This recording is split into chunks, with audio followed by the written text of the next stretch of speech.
Lázaro Soares fez um propósito de abrir mão do emprego para andar, ou melhor, para ajudar na reconstrução do Nepal. Isso mesmo. Está tão distante o Nepal, não é verdade? Chegou ao país para ficar 9 meses, mas já está lá há mais de 3 anos. Quando chegou, a nação vivia uma situação crítica. As pessoas estavam nas ruas, as vilas totalmente destruídas, havia corpos em decomposição ao ar livre, muita miséria. O nosso convidado ajudou a construir mais de 40 casas. Hoje, ele se dedica ao evangelismo e implantação de igrejas, um trabalho que realiza com muito cuidado, pois existe perseguição aos cristãos no Nepal. Nosso bate-papo com ele começa agora. Lázaro, boa noite, bem-vindo ao programa. Boa noite. Bom te receber aqui. Obrigado. Eu estou olhando aqui, Lázaro, as coisas da sua vida aconteceram assim, muito rapidamente, né? Foram muito rápidos. Você se converteu em 2011 numa reunião na Igreja da Lagoinha. Sim. Como é que foi isso? Quem te levou? Olha, depois de muita insistência de um amigo meu, eu aceitei o convite dele de participar ali do culto do Cristo Vivo, que era lá embaixo no tabernáculo ainda existiam poucas pessoas no culto. E naquele momento, na primeira vez, quando eu pus o pé na igreja, eu já senti algo diferente. Até então, você já tinha ido a alguma igreja evangélica? Não. Minha mãe, ela levava a gente na igreja evangélica, numa cidade interior, que eu moro, em João Molevade, que minha mãe morava, né? E quando eu era criança, aí eu frequentava, assim. Aí eu fiquei muitos anos da minha vida sem entrar em igreja evangélica. E esse amigo, então, te levou? Esse amigo me levou depois de muita insistência, mas muita insistência mesmo, eu não queria. Eu tinha uma restrição muito grande e ele me levou e quando eu coloquei o pé na igreja, eu já senti algo diferente. Foi algo inexplicável. Agora, a sua conversão, ao mesmo tempo, te leva a fazer caminhos assim completamente diferentes e, eu creio, até inimagináveis para você, não? Nunca imaginei. Eu lembro que quando eu me converti, estava num período de muito frio aqui em Belo Horizonte e, de alguma razão, algum motivo, eu acredito espiritual, eu comecei a sentir um calor muito grande e veio algo no meu coração, assim, olha, a pressa. Tem muita coisa para fazer na sua vida. E naquele momento eu entendi que era a voz de Deus. Falei assim, só pode ser Deus falando comigo. Nunca tinha acontecido isso, nem nada. E naquele momento eu entendi que existiria alguns fatores na minha vida que iriam acontecer, não sei o quê, mas eu precisava de apressar, e eu apressei os caminhos para mim. E como é que foi essa história, depois da conversão, de parar no Nepal? Por que o Nepal? Olha, a primeira experiência missionária que eu tive foi no Haiti. Eu tive no Haiti em 2014. Eu fui com a caravana com o pastor Lucinho Barreto. Já depois do terremoto também, né? Depois, 4 anos depois do terremoto do Haiti. E quando eu cheguei no Haiti, eu fiquei impressionado com aquele país e eu fiquei muito pouco tempo lá, fiquei aproximadamente 14 dias apenas, mas eu fiquei muito impressionado com aquela experiência missionária que eu tive de 14 dias. Mas durante o período do Haiti, eu estava fazendo o curso do Carisma, né? Fazia o Carisma ali em Belo Horizonte, na nossa sede. E quando eu voltei de lá, eu já sentia algo diferente por missão. Mas eu não sabia aonde eu ia, não sabia para onde eu ia, nem sabia como. E as coisas foram acontecendo. E como é que a sua família assistiu essa mudança na sua vida? A minha mãe, ela é uma das maiores apoiadoras do meu trabalho que eu tenho hoje. Ontem eu tive a oportunidade de conversar com ela a respeito disso. E ela falou, Lázaro, tudo que você está me falando aí, eu já sabia, né? Que eu ficava com medo, porque ela não sabe, para mim, ela não sabia da dificuldade que era o campo missionário. Ou perigo, né? O que perigo. Você vive nele no dia a dia. Então, ela é uma das maiores apoiadoras que tem do meu trabalho. Vocês são muitos irmãos, Lázaro? Somos 3 em casa, né? Eu e mais 2. E minha mãe, que é separada, né? Somos só nós 4, a família, né? E a história do Nepal? Por que o Nepal? O Nepal, ele surgiu logo no dia do terremoto. Que eu me lembro que na ocasião do terremoto no Nepal, se eu não me engano foi dia 28 de abril de 2015, e eu estava, por algum motivo, eu tinha acordado de madrugada, umas 3 horas da manhã, e eu morava próximo ali ao conjunto IAPI, E eu estava vendo as reportagens na internet, eu estava sem sono, e eu vi, olha, acabou de acontecer um terremoto devastador no Nepal.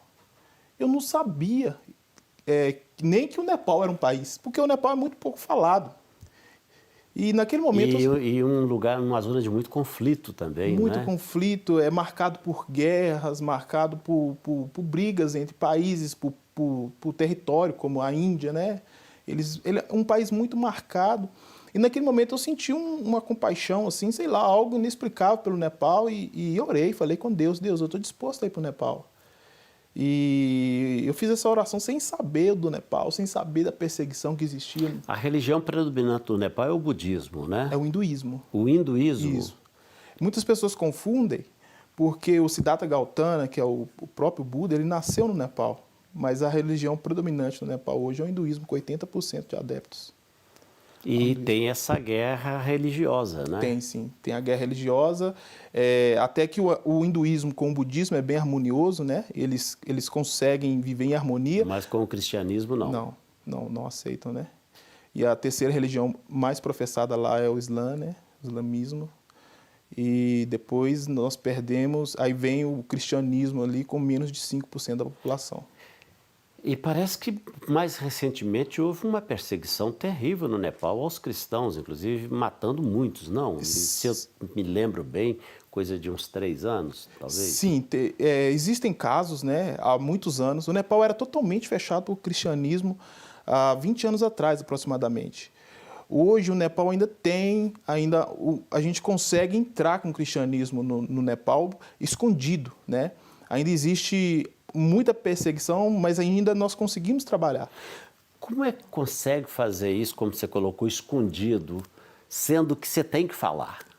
Uma das estratégias que Deus deu para nós, e deu para muitos missionários lá, é ajudar o próprio país depois do terremoto. Depois da destruição que houve, ali foi uma estratégia Então você entra também. com uma ação humanitária. E aí onde a gente pôde pregar o evangelho em muitas vilas do Nepal, apresentar Jesus em muitos locais, muitos vilarejos que nunca ouviram falar de Cristo. Agora, essa ação humanitária, ela está ligada a alguma agência internacional, a alguma agência de missões, uma coisa assim? Como é que é? Como é que vocês dão a legalidade para entrar no Nepal, por exemplo? Sim, depois do terremoto de 2015, uma agência missionária brasileira chamada MCM, ela conseguiu alguns recursos para a reconstrução do país. Então, eles tinham recursos para trabalhar no país, mas faltava mão de obra, pessoas para trabalhar. Porque até mesmo os próprios nepales, eles não têm essa característica de trabalhar assim, comandando, trabalhar construindo. Então, eles são mais pessoas que aceitam ordem do que pessoas que dão ordem. Foi nessa que eu entrei. Eu entrei para ajudar a MCM, a missão de Goiás ali, e ela está ligada no Nepal ao pastor Silvio Silva, que é o projeto Meninos dos Olhos de Deus, que eles trabalham no Nepal há mais de 16 anos, que resgatam meninos do tráfico sexual. E você está lá vinculado a essa missão? Sim, no primeiro momento nós trabalhamos juntos, eu fui como missionário, né? Já estava aqui na igreja, na nossa igreja, mas nós trabalhamos em parceria lá, né? No primeiro momento, naquele primeiro momento da devastação que estava o país. Mas agora nós não temos mais vínculos assim de trabalho. Nós somos amigos, moramos próximos, frequentamos a casa um do outro, mas meu trabalho ele é diferenciado do trabalho da MCM hoje. Mas você continua no Nepal? Continuo no Nepal. Mas como é que ele é diferenciado agora? Como é que você faz para se sustentar no Nepal? Isso, na verdade eu sou missionário, vivo de ofertas, né? Tem alguns pastores que me abençoam, que me mantém no campo. Um deles é o pastor Lucinho Barreto, com o ministério dele, que abençoa alguns missionários no mundo, são 4, eu sou um deles. E eu tenho também a ajuda da nossa própria igreja, né? Aqui de Belo Horizonte, a nossa sede, que mantém as minhas despesas lá, de aluguel e essas coisas, né? Então é um conjunto de pessoas, porque no campo você não trabalha sozinho, você não consegue. Então, por falar nisso, quantos brasileiros tem hoje trabalhando em missões lá? No Nepal? Só no Nepal. Olha, há um ano atrás, nós somos bem amigos do cônsul do Nepal, o representante brasileiro que nós temos lá, da embaixadora. E, segundo o dado deles mesmo, hoje no Nepal tem aproximadamente 50 pessoas, 50 brasileiros morando no Nepal.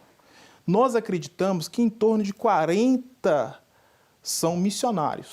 E a questão cultural, nesse caso, Lázaro, a língua, nesse tempo que você está lá? Porque você chegou lá naturalmente não falando nada do idioma. Não falava nada. O que é que se fala no Nepal? É o nepalês a primeira língua, né? Que é uma língua parecida com o hindi, a língua indiana, né? E também a segunda língua deles é o inglês. É o inglês asiático que a gente fala. É um inglês um pouco diferente do inglês americano e britânico. Mas você dominava o inglês quando chegou? Não, eu estudei lá, tive que aprender lá na marra. E a língua local, a língua nativa, a língua do o nepalês, país? Eu falo um pouco, entendo bastante. Falo menos que entendo, né? Eu entendo mais do que falo, no caso. E é bem complicado, mas a gente está conseguindo. Nesses 3 anos, cada dia a gente vai melhorando, vai procurando melhorar, procurando estudar. É uma barreira, sim, mas agora a gente já domina um pouco. E qual que é o projeto seu em relação ao Nepal? Ficar lá por quanto tempo? Então, olha, nós estamos com um projeto agora de plantações de igreja no Nepal, porque nós entendemos que o período de destruição, aquele período que o Nepal foi totalmente devastado, foi um período que está ficando para trás.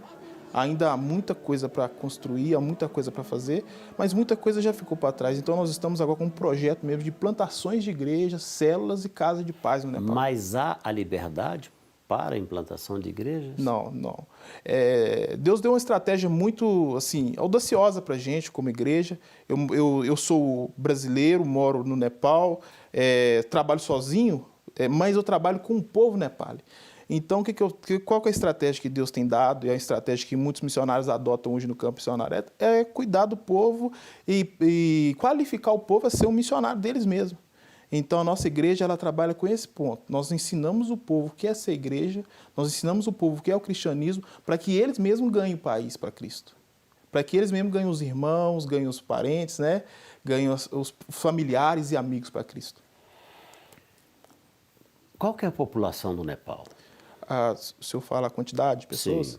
Hoje aproximadamente 30 milhões de pessoas. 30 milhões. Quer dizer, não é tão grande, né? O território do Nepal é do tamanho do estado do Ceará, aqui do Brasil. Território, sim. Então tem uma concentração muito grande também. Tem, mas o Nepal ele tem uma característica muito peculiar, porque ele está exprimido entre as 2 maiores nações de população do mundo. Por um lado está a China e por outro lado está a Índia. Então ele está exprimido ali. E é um país que vive dominado de culturas, mas nunca perdeu a sua cultura materna, aquela cultura antiga.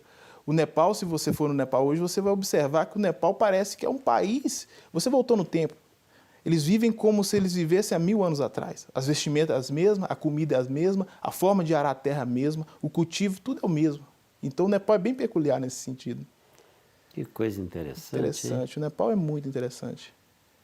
E com relação a essa abordagem,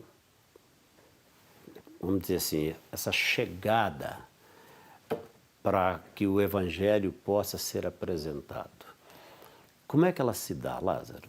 Olha, o nepalês, ele tem uma característica que nos ajuda muito. Ele, com facilidade, ele consegue abrir a porta da casa dele para a gente entrar.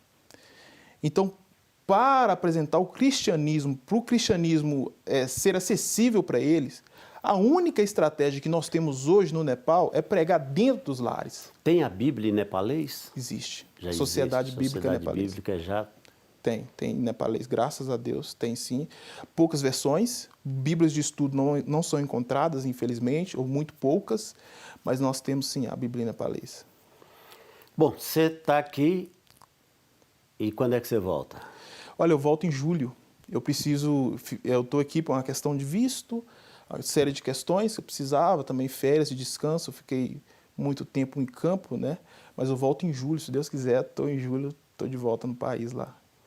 E você disse que como missionário você vive sustentado pelas ofertas. Por ofertas. Se alguém estiver assistindo agora e quiser fazer uma oferta, você não recusa não, Não, né? de forma alguma. Acredito que os meus contatos, as minhas redes sociais vai estar aparecendo no vídeo. De forma alguma, é só entrar em contato comigo, quiser Mas entender vamos deixar mais, uma pelo menos. O seu Facebook é Lázaro Soares. Isso. O Instagram é @Lázaro Soares com 2 S no final? Verdade. É isso mesmo? Isso. Então tá, já apareceu aí para o pessoal anotar. Se você quer contribuir com um missionário, está fazendo um trabalho sério, tá aí a oportunidade, né? É só fazer o contato através do Facebook, Lázaro Soares, ou então através do Instagram, @Lázaro Soares com 2 S no final. Lázaro, obrigado por ter vindo ao programa. Eu que Deus agradeço continue te a abençoando, oportunidade. viu? Muito obrigado. Vamos orar agora, vamos falar com Deus. Se você puder e quiser, coloque a sua mão sobre a minha. Vamos orar. Querido Pai Celestial, mais uma vez, obrigado por esta oportunidade, obrigado pela vida do Lázaro, obrigado pelo que o Senhor tem feito em tão pouco tempo na vida dele. Oramos para que o Senhor continue dando a ele graça, intrepidez, coragem para fazer esse trabalho que eu creio, ó Deus, não temos tantas pessoas dispostas e disponíveis para fazer. Que o Senhor o abençoe, que o trabalho dele prospere ali naquele país, que o Senhor seja conhecido através da vida dele naquele lugar. Em nome de Jesus, oramos também por aqueles que estão precisando de uma intervenção do Senhor, precisando de um milagre, que o Senhor vá ao encontro de cada pessoa que ora comigo agora, meu Deus, e que o Senhor possa abençoá-las em nome de Jesus. Amém e amém. Não quer ficar um segundo por fora da nossa programação? Agora você pode nos acompanhar através das plataformas digitais. Queridos amigos e amigas, preciosos irmãos e irmãs, Não perca tempo. Acesse, curta e siga-nos. Fique por dentro de tudo o que acontece aqui. Rede Super, inspirando você.